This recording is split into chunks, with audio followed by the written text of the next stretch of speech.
Hello बच्चों, क्या हाल है आपके? सब बढ़िया। तो आज के लेक्चर में हम ग्रेविटेशन वन शॉट का पार्ट 2 कवर करने वाले हैं। ये लेक्चर ज़्यादा बड़ा नहीं होगा, छोटा सा होगा। इसमें थोड़े बहुत कॉन्सेप्चुअल टॉपिक है, जैसे कि आर्किमिडीज प्रिंसिपल है और बायोट फोर्स है, अब थ्रस्ट क्या होता है, ऑब्जेक्ट कब तैरता है, जैसे लिक्विड में कब डूबता है, डेंसिटी क्या होती है और प्रेशर वगैरह, इन सब चीज़ों की आज हम बात करेंगे।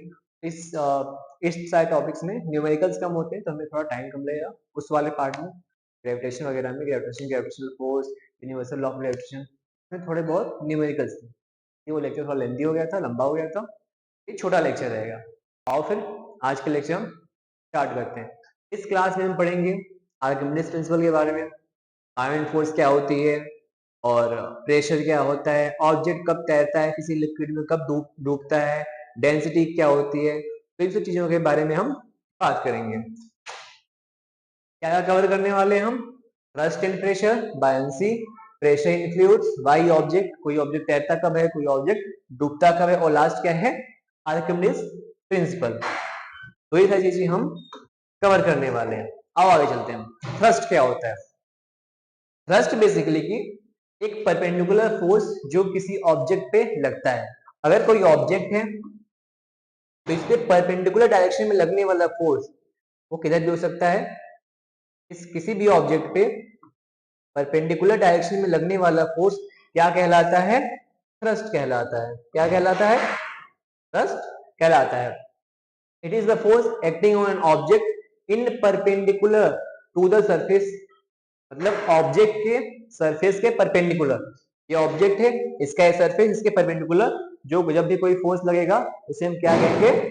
थ्रस्ट फोर्स कहते हैं। अच्छा, it is the net force in a particular direction. इसका जो डायरेक्शन होता है, मतलब सारे नेट फोर्स को मिला के एक पर्टिकुलर यानी परपेंडिकुलर डायरेक्शन, जैसे कि अगर इस पे फोर्स लग रहा है, अगर एक डायरेक्शन फोर्स यहाँ पे है, एक फोर्स यहाँ पे है, तो ये एंगल थीटा है, इनका नेट डायरेक्शन किधर कहाँ पे होगा? फॉर एग्जाम्पल, जैसे कि अगर हम बात करें, कोई हमारे पास ऑब्जेक्ट है, इस पे एक फोर्स यहाँ पे लग रही है, एक फोर्स यहाँ पे लग रही है। अगर हमें इसका नेट डायरेक्शन फाइंड करना होगा, जो कि आप अगले क्लास में सीखोगे, वो हम थीटा की वैल्यू निकाले करते हैं। इनका जो नेट डायरेक्शन आएगा, यहाँ से कुछ नॉर्मल ड्रॉ करते हैं, ये एंगल थीटा होता है, ये एंगल थीटा होता है, इसका नेट फोर्स यहाँ पे आता है, नेट फोर्स। तो ये इसी की बात कर रहा है, यानी कि it is a net force in a particular direction. It is net force in a particular direction, मतलब this is the direction and the net force is known as thrust force. Clear है? The effect of thrust depend on the area which it acts. अब कहता है कि जो thrust होता है किस पे डिपेंड करता है? जो थ्रस्ट लगने का इफेक्ट होता है वो किस पे डिपेंड करता है?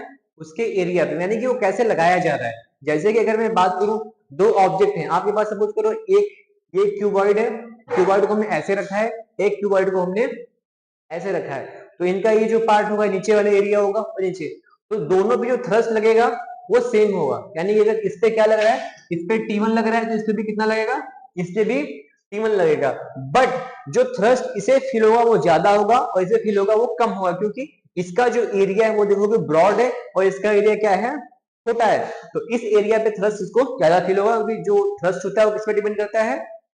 एरिया पे करता है। बट जो थ्रस्ट का अमाउंट होता है वो सेम होता है और थ्रस्ट का इफेक्ट अलग अलग होता है। जैसे कि फॉर एग्जांपल आप यहां देखोगे, when you stand on the loose sand, the force that is the weight of your body acting on area is equal to the area of it. But when you lie down, the same force act on area equal to the contact of your whole body, which is larger than the area of your feet. जैसे कि ये बात कर रहे हैं, अगर आप हम किसी सैंड पे खड़े हैं, ये देखो सैंड है और एक ऐसा है हॉरिजॉन्टल, अगर इसी सैंड की बात करें हम और इस पे अगर कोई लेट जाए, जैसे हमारे चिंटू है, ये इस पे लेट गया, ठीक है,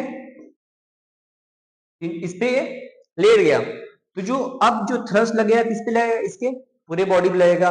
और यहाँ पे थ्रस्ट कहाँ लग रहा है? सिर्फ जो फीट का जो एरिया है इस पे लग रहा है। तो जो अमाउंट ऑफ थ्रस्ट होगा, अगर इस पे भी टी लग रहा है, तो इस पे अगर इस बात में इस पे T1 लग रहा है और इस पे थ्रस्ट क्या लग रहा है? T2 लग रहा है, तो जो T1 होता है वो किसके बराबर होता है? T2 के। बट इस केस में आप देखते हो कि आप कभी कभी रेत में हमारे पैर क्या हो जाते हैं? जमीन के अंदर चले जाते हैं। बट कभी आप लेटते होगे तो आप कभी रेत के अंदर ऐसा नहीं फील करोगे अपनी बॉडी रेत के अंदर जा रही है, ऐसा इसलिए होता है क्योंकि जो इफेक्ट होता है थ्रस्ट का वो इस केस में अलग होता है और इस केस में अलग होता है, but the amount of thrust same but the effect is different. समझ में आ रहा है कॉन्सेप्ट? थ्रस्ट का क्या है, यहां भी सेम थ्रस्ट लग रही है, यहां भी सेम थ्रस्ट लग रही है, दोनों पे लगने वाले जो थ्रस्ट का मैग्नीट्यूड होगा, क्या होगा, जो मैग्नीट्यूड होगा, मैग्नीट्यूड इक्वल, और जो इफेक्ट होगा, इफेक्ट इज डिफरेंट। क्लियर है? ठीक है। हाँ, the effect of force of the same magnitude लिखा है ना, the effect of force of same magnitude on different areas are different, यानी कि सेम लगने वाले फोर्स का जो इफेक्ट होता है वो अलग अलग एरिया पे अलग अलग होता है। In the above cases thrust is same but the effects are different, ये पॉइंट भी आप नोट करना, दोनों केसेस में थ्रस्ट का जो फोर्स सेम है, थ्रस्ट सेम है, थ्रस्ट सेम लगा है बट इफेक्ट्स आर डिफरेंट। ठीक है, इसी साइड पे आते हैं, ये थ्रस्ट से कुछ एप्लीकेशन होते हैं, थ्रस्ट का कहाँ इस्तेमाल होता है, thrust is a force which is move the aircraft through air, और thrust is used to overcome the drag of airplane and to overcome the weight of rocket। जैसे कि कोई रॉकेट जब ऊपर उड़ता है तो इसमें से जो फ्यूल नीचे की तरफ निकलता है तो उससे वो क्या लगाता है, वो ऊपर की तरफ क्या लगाता है, थ्रस्ट लगाता है। तो इससे जो वेट होता है, रॉकेट का जो वेट होता है वो कम करने में आसानी होती है। आगे बढ़ते हैं, अगर ये आपको समझ नहीं आ रहा है तो बेसिकली क्लास 11th में, क्लास 11th का टॉपिक है। अभी के लिए आप ऐसा समझ सकते हो, जो थ्रस्ट इस केस में कहाँ लगता है, इन अपवर्ड डायरेक्शन। तो जब रॉकेट ऊपर जा रहा है, थ्रस्ट भी ऊपर लग रहा है, तो इससे क्या होता है, इसका वेट कम करने में आसानी होती है। वेट किधर लग रहा है, W नीचे की तरफ लग रहा है, नीचे की तरफ ज्यादा फोर्स लगेगा तो क्या होगा, ये भारी फील करेगा। थ्रस्ट ऊपर की तरफ लगता है, ऊपर की तरफ लगने की वजह से क्या होता है, हल्का फील करता है। ठीक है, आगे चलते हैं। उसके बाद प्रेशर, प्रेशर की बात होती है तो प्रेशर क्या होता है, the thrust on unit area is called pressure, या आप इसको ऐसे ही बोल सकते हो, it force perpendicular force, sorry perpendicular force per unit area is called pressure. ठीक है, perpendicular force per unit area is called pressure. इसका फॉर्मूला क्या होता है, इसका फॉर्मूला होता है थ्रस्ट अपॉन में एरिया। अच्छा, यहां मैंने परपेंडिकुलर फोर्स क्या लिखा, क्यों लिखा है, जो परपेंडिकुलर बेटा फोर्स है हमारी,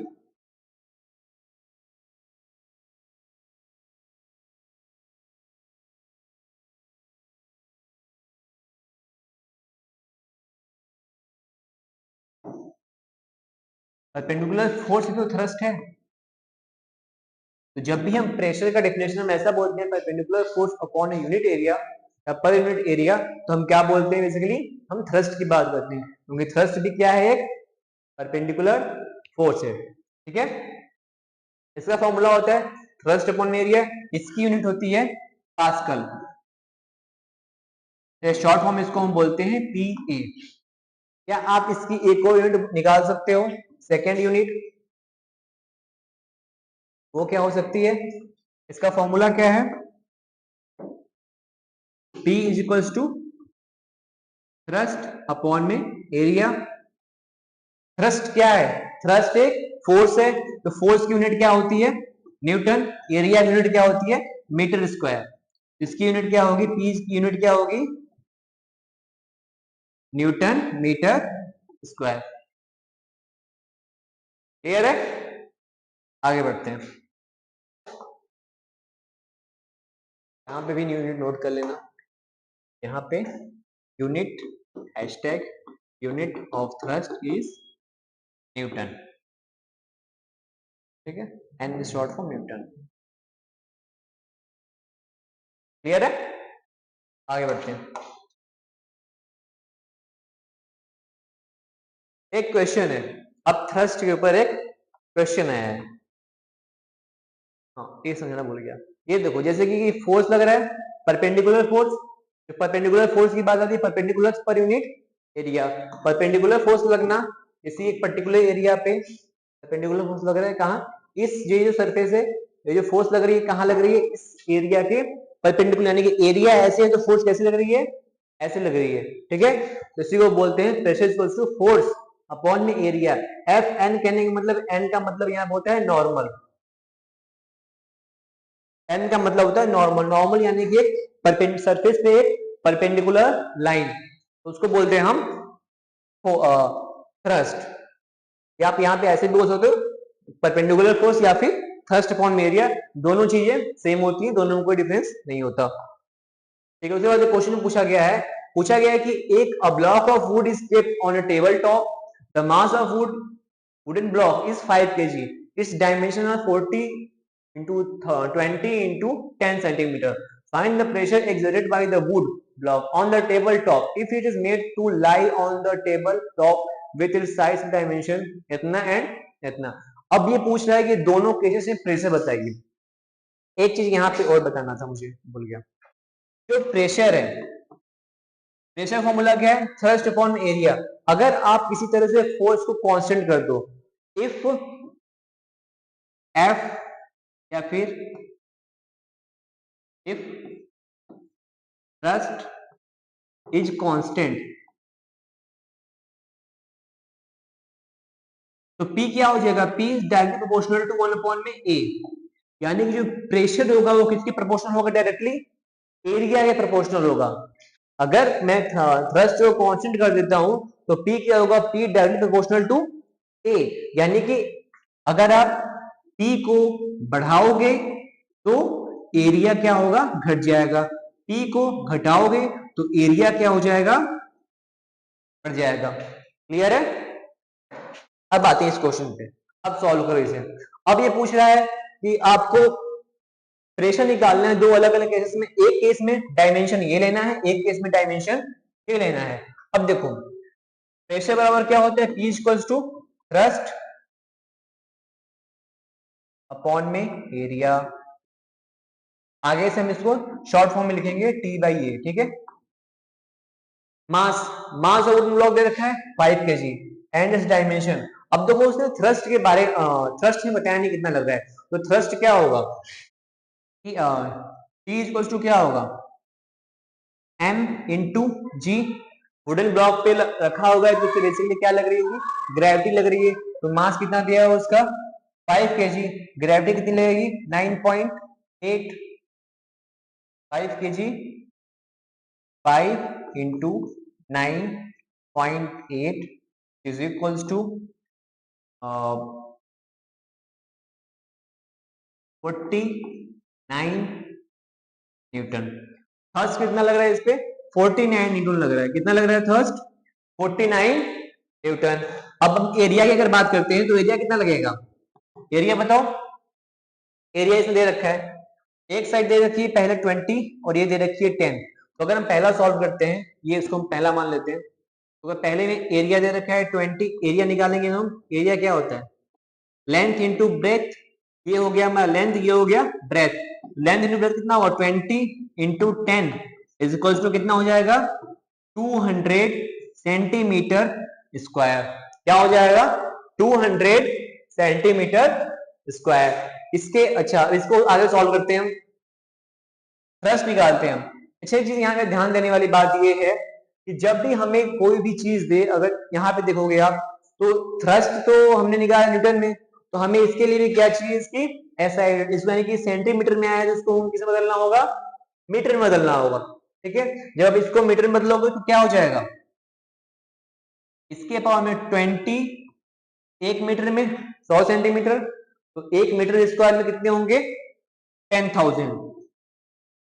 10,000 से डिवाइड कर देंगे इसको, 10 से 10 क्या आएगा हमारा 0.02 मीटर स्क्वायर। इतना ये एरिया है। तो पहले केस में जो प्रेशर आएगा वो कितना होगा, तो P is equals to T upon में A, P is equals to T कितना है 49, A कितना दे रखा है 0.02 इसको आप सॉल्व करोगे तो ये आपका आएगा 120 ऊपर जाएगा, तो यहाँ से डेसिमल में डेसिमल हटाता हूँ यहाँ से, तो 1020 ऊपर आ जाएगा, 2 से इसको काटता हूँ तो ये हमारा आएगा 2 2 जा 4, 2 4 जा 8, 2 5 जा 10 ना पास्कल। क्लियर है? 204,050 पास्कल प्रेशर इसको फील होगा, वुडन ब्लॉक को जो टेबल पे रखा हुआ है टेबल को फील होगा। अब यहाँ पे इन्होंने बात की दूसरा साइड हमें लेना है 14 अपॉन में 20 सेंटीमीटर। पहले इसका एरिया निकालते हैं, एरिया कितना आएगा, लेंथ इंटू ब्रेथ, लेंथ इसको मान लेते हैं, ब्रेथ इसको मान लेते हैं, जो एरिया आएगा हमारा वो कितना आएगा 40 into 20 is equal to 800 centimetre square. इसको बदलते हैं मीटर में तो 80 अपॉन में कितना आएगा 10,000। 10,000 हम क्यों लिख रहे हैं एक मीटर में, अगर इसको हमें सेंटीमीटर स्क्वायर यहाँ पे, तो अगर सेंटीमीटर होता तो हम क्या लिखते हैं यहाँ पे 100 लिखते, सेंटीमीटर स्क्वायर है तो 100 का स्क्वायर हो जाता है यानी कि 10,000 हो जाता है। इसको सॉल्व करेंगे हम, 2 कैंसिल, ये आएगा 0.08 मीटर स्क्वायर। ये एरिया आ गया, मीटर में वैल्यू आ गई। अब हमें निकालना है प्रेशर यानी कि P2, यहाँ पे हमें निकालना है, ये P1 बोल देते हैं इसको, तो ये हमारा आएगा P2 equals to T upon में ये area of this block. Thrust हमारा कितना आया था, थ्रस्ट हमने कहा निकाला था 49 न्यूटन, थ्रस्ट हमारा आया था 49 न्यूटन, एरिया कितना दे रखा है 0.08। अब इसको हम आगे सॉल्व करेंगे, यहाँ से हमने 0 हटाया तो ऊपर क्या लग जाएंगे 2 0 लग जाएंगे। इसको सॉल्व करेंगे हम तो 2 4 करेंगे तो 4 2 जा 8, 4 1 जा 4, 4 2 जा 8, सॉरी 4 1 जा 4, 4 2 जा 8, 1 0, 4 2 जा 8 एंड 4 5 जा 10। 2 से इसको कट कर देंगे तो हमारा यहाँ आंसर जो है 2 6 जा 12, 2 1 जा 2, 2 2 जा 4.5 पास्कल। यानी कि पहले वाले केस में आप देख रहे हो जब एरिया कम है, एरिया क्या है 0.2 मीटर स्क्वायर है या फिर 200 सेंटीमीटर स्क्वायर है, तो प्रेशर कितना आ रहा है ज्यादा आ रहा है। सेकेंड केस में जब एरिया 800 सेंटीमीटर स्क्वायर या फिर 0.8 मीटर स्क्वायर आया है तो प्रेशर क्या आ रहा है कम आ रहा है। तो इसीलिए वो होता है, यानी कि प्रेशर एरिया, यहाँ पे हैशटैग करके नोट कर लो, एरिया एरिया ज्यादा होगा तो प्रेशर क्या होगा कम होगा, एरिया कम होगा तो प्रेशर ज्यादा होगा। एरिया कम प्रेशर ज्यादा और एरिया ज्यादा तो प्रेशर कम, इसका आप ध्यान रखिएगा। आगे चलते हैं। अच्छा, same force acting on smaller area will exert larger pressure, यानी कि एरिया स्मॉल होगा तो प्रेशर ज्यादा होगा और प्रेशर कम होगा तो ए ज्यादा होगा, यानी कि सॉरी एरिया कम होगा तो प्रेशर ज्यादा होगा और एरिया ज्यादा होगा तो प्रेशर कम होगा। ये दोनों चीजें एक दूसरे के यूनिवर्सली अपोजिट चलती हैं। P इक्वल्स टू क्या होता है, P डायरेक्टली प्रोपोर्शनल टू होता है 1 अपॉन में A, और ये कब होता है जब when thrust is constant,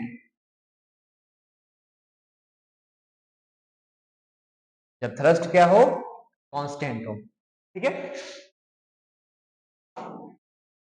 pressure की बात करते हैं। प्रेशर क्या होता, प्रेशर इन फ्लूइड की बात करते हैं। जो फ्लूइड होता है, जब हम किसी भी ऑब्जेक्ट में फ्लूइड डालते हैं या गैस डालते हैं, गैस बेसिकली एक तरह का फ्लूइड होता है, आपने पढ़ा नहीं होगा तो आगे पढ़ोगे, गैस भी एक तरह का फ्लूइड होता है। तो जब भी किसी गैस में किसी ऑब्जेक्ट में या फिर किसी चीज में फ्लूइड डाला जाता है, जो फ्लूइड प्रेशर लगाता है उसके वॉल पे लगाता है। जैसे कि आपने गैस घरों में गैस सिलेंडर देखा होगा, तो जो गैस सिलेंडर के अंदर जो एलपीजी भरी जाती है, जो एलपीजी होती है वो गैस सिलेंडर के चारों वाल्व पे प्रेशर लगाती है, यानी कि उस गैस सिलेंडर के, जैसे कि अगर ये गैस सिलेंडर है हमारे पास,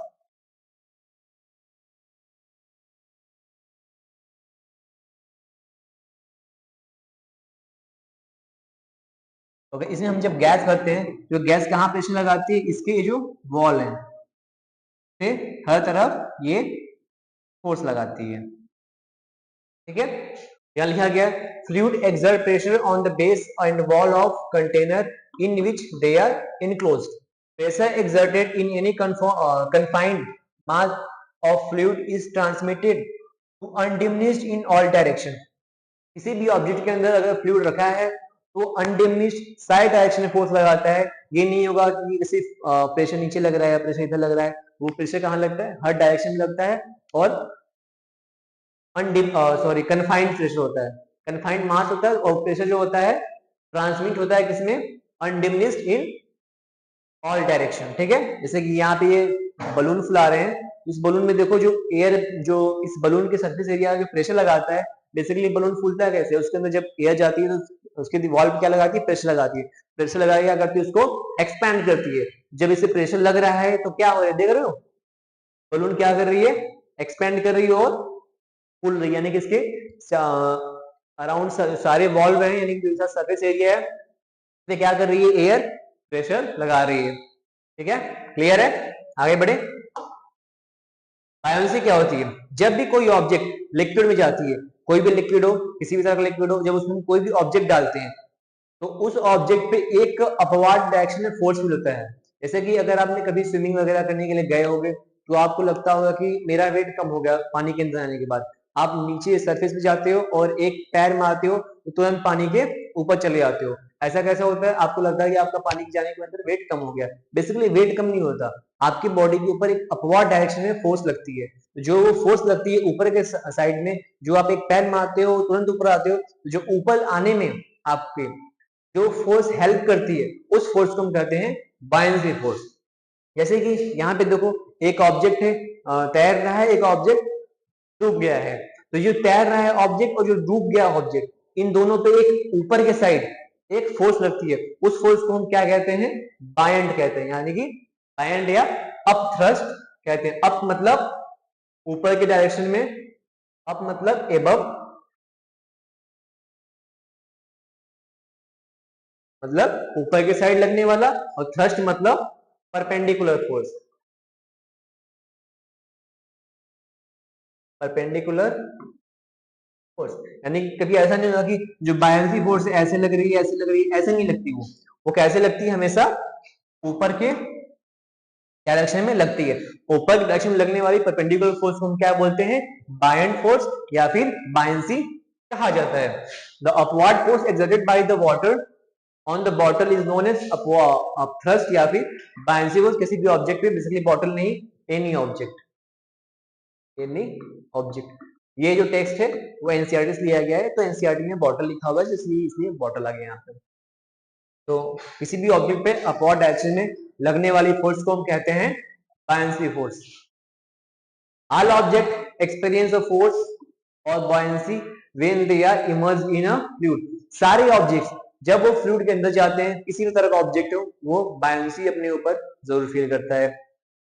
the magnitude of this buoyant force depend on the density of fluid. अब किसी भी ऑब्जेक्ट पे कितना बायन्सी लगेगी वो किस पे डिपेंड करता है, उस फ्लूइड की डेंसिटी पे। यानी कि कोई भी, जैसे सारे जो वाटर्स होते हैं, जैसे कि यहाँ पे मरकरी हो गया, अगर हम मरकरी में किसी ऑब्जेक्ट को डुबोएं तो उससे उसका अलग फोर्स लगेगा, उसमें जो बायन्सी की वैल्यू होगी अलग होगी। यहाँ पे अगर वाटर है तो वाटर में लगने वाले बायन्सी फोर्स की वैल्यू अलग होगी। जो बायन्सी है वो किस पे डिपेंड कर रहा है, पानी में जो लिक्विड है हमारा उसकी डेंसिटी पर डिपेंड कर रहा है। ठीक है बेटा, आगे बढ़ते हैं। अच्छा, यहाँ पे बायन्सी का एक एग्जांपल बताया गया है कि बायन्सी में फील होती है कि नहीं। यहाँ पे देखो, जब एक ऑब्जेक्ट है, जब एक ऑब्जेक्ट को रस्सी से बांध के आप ऐसे लटकाते हो, आपने इसको इमेज कर दिया, लटका दिया, तो आप देख रहे हो ऑब्जेक्ट कहाँ तक आ रहा है। इस पे जो नीचे की तरफ फोर्स लग रही है, कौन सी लग रही है, इसका जो वेट यानी कि ग्रेविटेशनल फोर्स लग रही होगी, जी। जी की वैल्यू इस टाइम कितनी होगी, सो जो इसका ग्रेविटेशनल फोर्स यानी कि इसका वेट लग रहा होगा नीचे, तो जो वेट लग रहा होगा, वेट की वैल्यू कितनी होगी, m इंटू जी, स्मॉल जी। ये फोर्स में इस टाइम लग रहा है, तो ये जो आ रही है इसका जो एक सेकेंड, ये जो नीचे तक आ रही है, कहां तक आ रही है ये आ रही है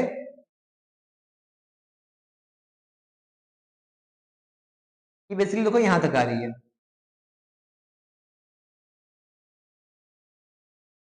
ठीक है। ये देखो कहां तक आ रही है, इस सरफेस तक आ रही है। बट जब इसको हमने पानी के अंदर डाल दिया तो अब देखो ये पानी से ऊपर उठ गया। ऐसा क्यों हुआ? ऐसा इसलिए हुआ क्योंकि हमने जब यहाँ पे डाला हुआ था, यहाँ लिक्विड कोई मटेरियल नहीं था, तो ये क्या था, इस पे सिर्फ mg फोर्स एक्ट कर रही थी। जब हम इसको पानी में डालेंगे तो यहाँ तो mg करेगी ही, m इंटू जी, सॉरी, जो फोर्स एक्ट करेगी वेट की, वेट बेसिकली क्या है, एक फोर्स है, मैंने पिछले लेक्चर में पढ़ाया है, आपने नहीं देखा तो जाके देख सकते हो, प्लेलिस्ट चेक कर सकते हो। मैंने एक वन शॉट साइंस के नाम से प्लेलिस्ट बना रखी है, उस पे वो लेक्चर मिल जाएगा, या ऐसे भी सर्च करो ग्रेविटेशन पार्ट 1 वन शॉट का तो आ जाएगा। W इक्वल टू क्या है, m इंटू जी, यहाँ पे। अब देखो इसके ऊपर का डायरेक्शन क्या लग रहा है, यहाँ पे क्या आ जाएगा, अप थ्रस्ट फोर्स या फिर बायएंड फोर्स, ये ऊपर की साइड लगने लगेगा। जब ये नीचे की साइड लग रहा है, ऊपर साइड, ये ऊपर साइड इसको क्या कर रहा है, सपोर्ट कर रहा है, यानी कि उसको वो ऊपर उठा रहा है, इसीलिए जो ऑब्जेक्ट थोड़ा सा ऊपर चला गया।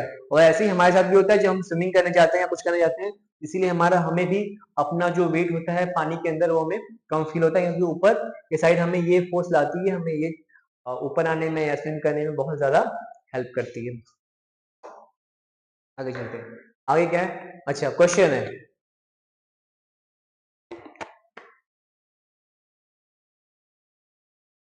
क्वेश्चन क्या है, in what direction does the buoyant force or an object immersed in liquid act,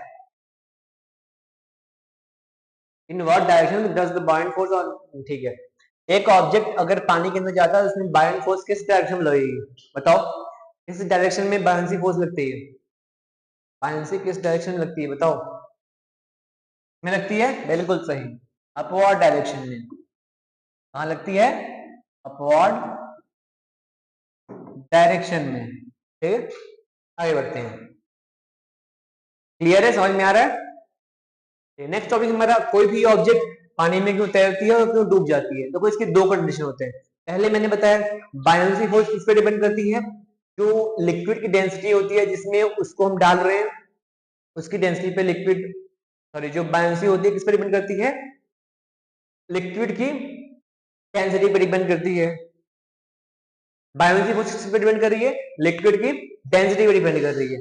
अब देखो कोई भी ऑब्जेक्ट पानी के अंदर डूबेगा तैरेगा, उस कैसे होता है, अगर ऑब्जेक्ट की डेंसिटी,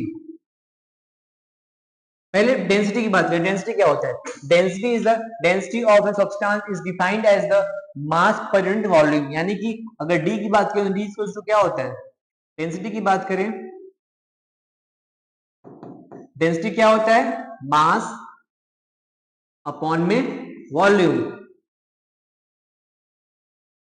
और इसकी यूनिट की बात करें तो मास की यूनिट क्या होती है, केजी यूनिट, यूनिट की बात करें तो मास की यूनिट क्या होता है, केजी, वॉल्यूम का यूनिट क्या होता है, metre square, metre cube, sorry, क्या यूनिट क्या होता है, मीटर क्यूब, तो इसकी यूनिट क्या बन जाएगी, केजी मीटर क्यूब,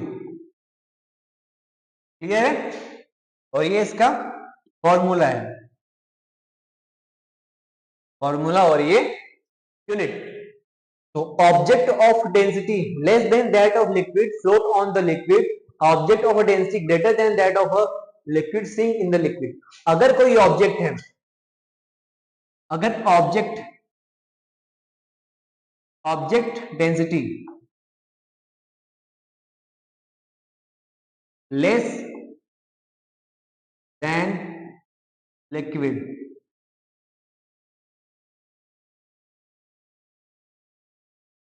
तो क्या करेगा, अगर किसी ऑब्जेक्ट की डेंसिटी पानी की डेंसिटी से कम है तो वो क्या करेगा, फ्लोट करेगा, और वही object density greater than liquid, तो ये क्या करेगा, सिंक करेगा। अगर किसी ऑब्जेक्ट की डेंसिटी पानी की डेंसिटी या फिर किसी भी लिक्विड की डेंसिटी से ज्यादा है तो वो ऑब्जेक्ट उस लिक्विड में डूब जाएगा। अगर उस ऑब्जेक्ट की डेंसिटी और लिक्विड की डेंसिटी से कम है तो ऑब्जेक्ट क्या करेगा, फ्लोट करेगा। अच्छा, तब क्या होगा जब ऑब्जेक्ट की डेंसिटी और लिक्विड की डेंसिटी दोनों बराबर हो? बताओ।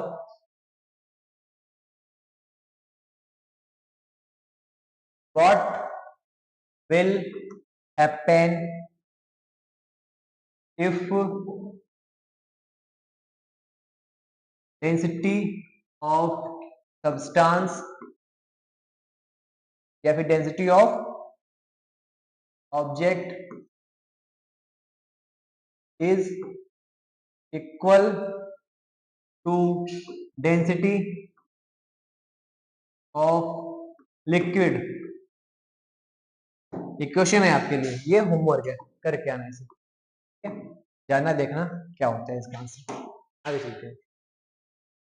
ऑब्जेक्ट डेंसिटी, ऑब्जेक्ट की डेंसिटी क्या है? अगर लिक्विड से कम होगी तो क्या करेगा, फ्लोट करेगा। अगर ऑब्जेक्ट की डेंसिटी लिक्विड से ज्यादा होगी तो क्या करेगा, डूब जाएगा। यहाँ पे ग्रेटर होगा, ग्रेटर देन लिक्विड, तो वो क्या करेगा, डूब जाएगा, ठीक है, सिंक करेगा।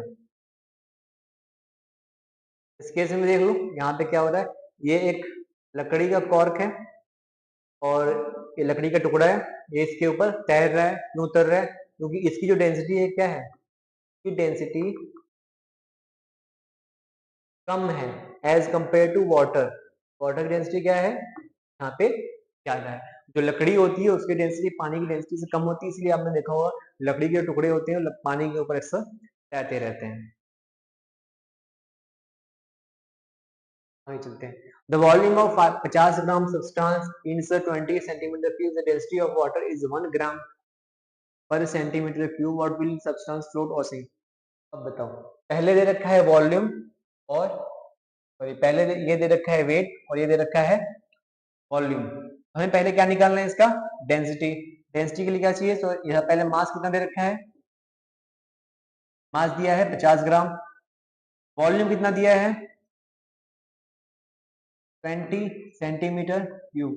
20 सेंटीमीटर क्यूब दिया हुआ। अब देखो यहाँ पे इस चीज को हम एसआई यूनिट्स में कन्वर्ट नहीं करेंगे क्योंकि बेसिकली हमको इसमें क्या करना है, हमें कंपेयर करना है। तो यहाँ पे देखोगे तो वाटर की डेंसिटी किसमें दे रखी है, ग्राम पर सेमी क्यूब में, इसकी भी डेंसिटी उसमें दे रखी है और इसकी भी यूनिट कितनी दे रखी है, ग्राम पर सेमी क्यूब में। तो बेसिकली अगर हमें कंपेयर करना है तो हम क्या करेंगे, 10 लेते हैं। अगर उसको भी कन्वर्ट करना पड़ेगा, इसको भी कन्वर्ट करना पड़ेगा, तो हम इसको ऐसे सॉल्व कर लेते हैं और उससे कंपेयर करते हैं, ठीक है। देखते हैं डेंसिटी क्या होती है, डेंसिटी डेंसिटी बराबर मास अपॉन में वॉल्यूम। मास कितना दिया हुआ है 50 ग्राम, वॉल्यूम कितना दिया हुआ है 20, कितना आया 2.5 ग्राम पर सेंटीमीटर क्यूब। ये आ गया इसका डेंसिटी। अब बताओ वाटर की डेंसिटी क्या है, वाटर की डेंसिटी क्या है 1 ग्राम पर सेंटीमीटर क्यूब। यानी कि जो ऑब्जेक्ट आया है इसकी डेंसिटी क्या है, डेंसिटी क्या है, मोर देन वाटर डेंसिटी। ये क्या है, वाटर की डेंसिटी से, वाटर की डेंसिटी से क्या है, ज्यादा है। तो क्या करेगा ऑब्जेक्ट, फ्लोट करेगा या सिंक करेगा, ऑब्जेक्ट विल सिंक। ऑब्जेक्ट क्या करेगा, सिंक करेगा, यानी कि ऑब्जेक्ट डूब जाएगा। क्लियर है, समझ में आ रहा है? यहाँ पे देखो मास दिया है 50 ग्राम, डेंसिटी वॉल्यूम दी हुई है 20 centimetre cube. Mass upon volume का लिया हमने, क्या निकाला, डेंसिटी निकाला। डेंसिटी कितनी आई 2.5 ग्राम पर सेंटीमीटर क्यूब। और ये क्या है, वाटर डेंसिटी दे रखी है 1 ग्राम पर सेंटीमीटर क्यूब, हमारी डेंसिटी कितनी आई 2.5 ग्राम पर सेंटीमीटर क्यूब। अब ये क्या है, मोर देन वाटर डेंसिटी, पानी की डेंसिटी से ये ज्यादा है, तो ऑब्जेक्ट क्या करेगा, सिंक कर जाएगा, यानी कि डूब जाएगा। Archimedes principal. आर्किमिडीज एक साइंटिस्ट थे, उन्होंने इस पे रिसर्च किया था। तो उन्होंने हमें बताया था कि जब भी कोई ऑब्जेक्ट, किसी ऑब्जेक्ट को हम पानी में डालते हैं तो उस पर लगने जितना बायनेंसी फोर्स लगता है, जितना बायनेंट फोर्स एक्ट करता है, वो जो बायनेंट होता है उसकी जितनी वैल्यू होती है वही वैल्यू उस ऑब्जेक्ट के द्वारा जो वाटर डिस्प्लेस किया जाता है उसकी होती है।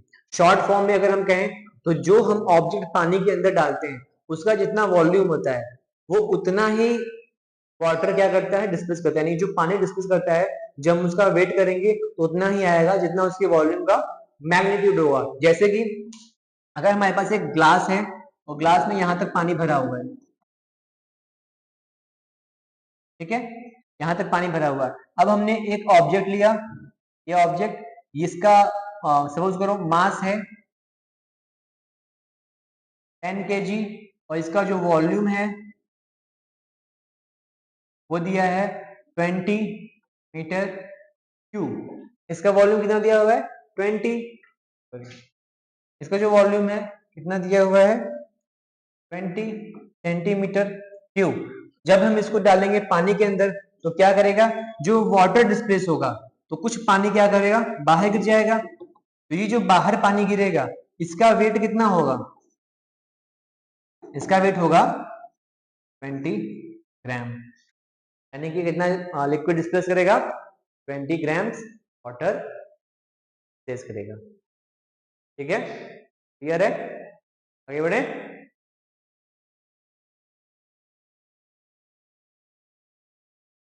आ रहा है,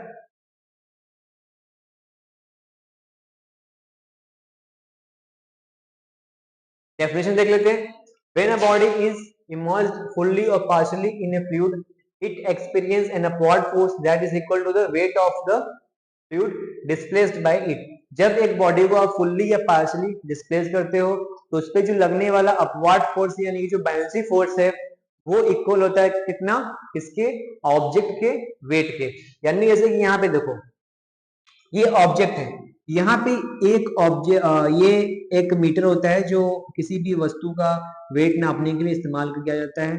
इससे हमने क्या कनेक्ट किया है, एक ये ब्लॉक कनेक्ट किया है, ये ब्लॉक कनेक्ट किया है। इस ब्लॉक का अभी यहाँ पे क्या मेजरमेंट कितना दिखा रहा है, मेजरमेंट दिखा रहा है 4 न्यूटन। यानी कि अभी इसके पे जो लगने वाला जो नीचे की तरफ जो mg लग रहा है, क्या लग रहा है वो mg, वो कितना है 4 न्यूटन। अब हम इसको क्या करते हैं, सेकंड पिक्चर में हम इसको पानी में डाल देते हैं। पानी में डालने के बाद अब यहाँ पे क्या मेजरमेंट शो कर रहा है 1 न्यूटन। इसको लगना कितना चाहिए था, 4 न्यूटन बाहर लग रहा था, 1 न्यूटन अभी से पानी के अंदर जाने के बाद 1 न्यूटन लग रहा है। तो बाकी 3 न्यूटन कहाँ गया, यानी कि अगर यहाँ पे अभी से जाने के बाद क्या लग रहा है 1 न्यूटन हो गया है, तो जो 3 न्यूटन का फोर्स है वो कहाँ लग रहा है, ऊपर की तरफ लग रहा है। तो जो ये वाटर डिस्प्लेस होगा, ये जो वाटर निकला है यहाँ पे, तो ये वाटर कितना होगा, ये 1 न्यूटन, सॉरी जो वाटर होगा इसका वेट कितना होगा 3 न्यूटन। समझ में आया, यानी कि जितना ऊपर बायोन्सी फोर्स लग रही है उतना ही वाटर डिस्प्लेस होता है। क्लियर है, आगे बढ़े, समझ नहीं आया अभी समझते हैं, देखो अच्छा यहाँ लिखा भी है mass of water displaced by object is equal to the magnitude of volume of object. यहाँ पे लिखा है mass of water displaced by object is equal to the magnitude of volume of object is equal to the magnitude of volume of object. अब यहाँ पे देखो एक second example मैंने दे रखा है। पहले एक ब्लॉक था, ब्लॉक का वेट कितना था 5 kg, इसमें शो कितना कर रहा था, ये एक मेजरिंग यूनिट है, मतलब मेजरिंग डिवाइस है जो चीजों का क्या कर रही है, वेट मेजर कर रही है। इसमें क्या शो कर रहा है 5 kg का हमने ऑब्जेक्ट ले रखा है। अब इस ऑब्जेक्ट को क्या किया है वाटर में इमर्ज कर दिया गया, इमर्ज करने के बाद ये कितना शो कर रहा है 3 न्यूटन। यानी कि पहले ये ऑब्जेक्ट बाहर था, तो बाहर जाने पे अगर ये ऑब्जेक्ट पहले फर्स्ट केस में अगर जब ऑब्जेक्ट बाहर था, ये ब्लॉक बाहर था, इस पे नीचे की तरफ कितना फोर्स लग रहा था 5 kg, यानी इसका जो वेट था वो कितना था 5 kg। ठीक है, अब इसको सेकंड केस में क्या किया गया है, सेकंड केस में अगर इसी ऑब्जेक्ट को क्या कर दिया गया है पानी के अंदर इमर्ज कर दिया गया, इमर्ज कर दिया गया है। तो अब यहाँ पे देखो क्या कर रहा है, ये 3 न्यूटन शो कर रहा है, यानी कि इस पे जो लगने वाला W है वो कितना ही है, वो तो 5 न्यूटन, वो तो 5 के जी रहेगा। W इसका कितना है, वो तो 5 kg ही रहेगा, पर ऊपर के साइड क्या लगने लगा, एक अपथ्रस्ट फोर्स लगने लगा, वो कितना हो जाएगा 2 kg। ठीक है, यानी जो ऊपर की तरफ क्या लगेगा, ऊपर की तरफ बायंसी क्या लगेगी 2 kg। तो आप देखोगे अब 5 में से 2 घटाओगे तो नेट फोर्स जो आ रहा है, नेट F जो आ रहा है वो कितना आएगा 5 - 3 विच इज इक्वल्स टू 2k। तो वो 2k, सॉरी 5 - 2 करेंगे ना, सॉरी सॉरी एक सेकंड गलती हो गई, यहां हम देखेंगे 5 - 2 इज इक्वल्स टू 3 न्यूटन। कितना आया है 3 न्यूटन। तो यहाँ पे क्या कर रहे हैं नेट एफ, ये क्या कर रहे हैं नेट एफ वो शो कर रहा है 3 न्यूटन और 2 kg क्या लग रही है अब थ्रस्ट या फिर बायंड फोर्स इस पे लग रही है। आगे चलते हैं, क्वेश्चन है the volume of an 5 gram sealed pack is 350 centimetre cube.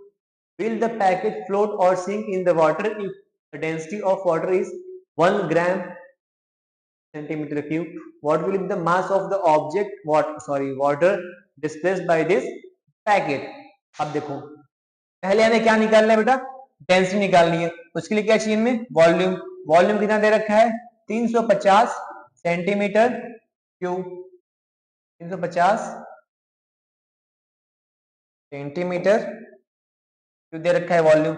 मास कितना दे रखा है 500 ग्राम, मास कितना दे रखा है 500 ग्राम। वॉल्यूम कितना आएगा, सॉरी डेंसिटी कितना आएगा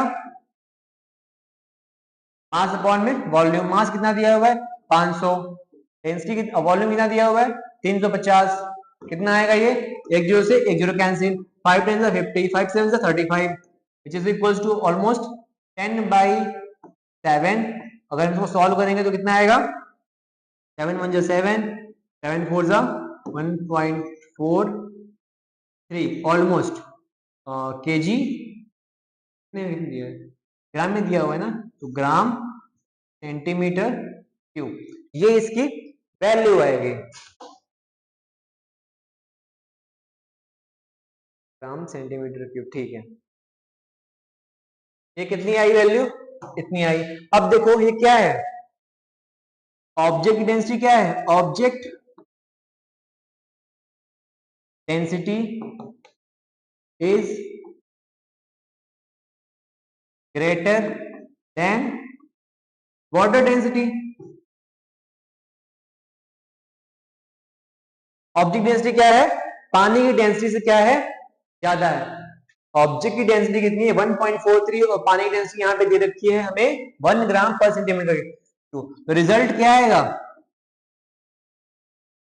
रिजल्टेंट आएगा हमारा वो क्या आएगा, ऑब्जेक्ट क्या करेगा फ्लोट और क्या करेगा सिंक करेगा। अब पूछ रहा है अगर ऑब्जेक्ट सिंक कर रहा है तो जो उसके द्वारा डिस्प्लेस किया गया वाटर है उसका वेट बताइए। अभी मैंने आपसे क्या लिखवाया था यहाँ पे, मैंने आपको बताया था अगर मास ऑफ वाटर कितना, mass of water displace by object is equals to the magnitude of volume of object. अगर किसी के ऑब्जेक्ट द्वारा जितना पानी डिस्प्लेस किया जाता है वो कितना होता है ऑब्जेक्ट का जितना वॉल्यूम होता है, यानी कि ऑब्जेक्ट के वॉल्यूम के बराबर पानी हमेशा डिस्प्लेस किया जाता है। तो यही कहता है आर्किमिडीज प्रिंसिपल। और यहाँ पे अगर हमसे पूछेगा तो volume of water, sorry mass of water, यहाँ पे कितना होगा मास ऑफ वाटर कितना होगा, यहाँ पे वॉल्यूम कितना था 350 सेंटीमीटर स्क्वायर, तो ये कितना होगा 350 ग्राम। क्लियर है, 350 ग्राम कैसे आया, 350 ग्राम क्या है ऑब्जेक्ट का वॉल्यूम, जितना उसका वॉल्यूम होगा उतना ही मास डिस्प्लेस होगा। क्लियर है, समझ में आ रहा है। चलो यहाँ पे लगभग आपका सारा टॉपिक खत्म, सारे चैप्टर खत्म। तो सारे चैप्टर खत्म हो गए, थोड़े बहुत रिवीजन कर लेना, क्वेश्चन की प्रैक्टिस कर लो। बाकी मिलते हैं हम अगले चैप्टर में अगले क्वेश्चन के साथ। थैंक यू लेक्चर देखने के लिए, बहुत बहुत शुक्रिया आपका। कुछ समझ नहीं आया हो, अगर आपको कुछ समझ नहीं आया, कुछ डाउट हो तो कमेंट सेक्शन में जरूर पूछना।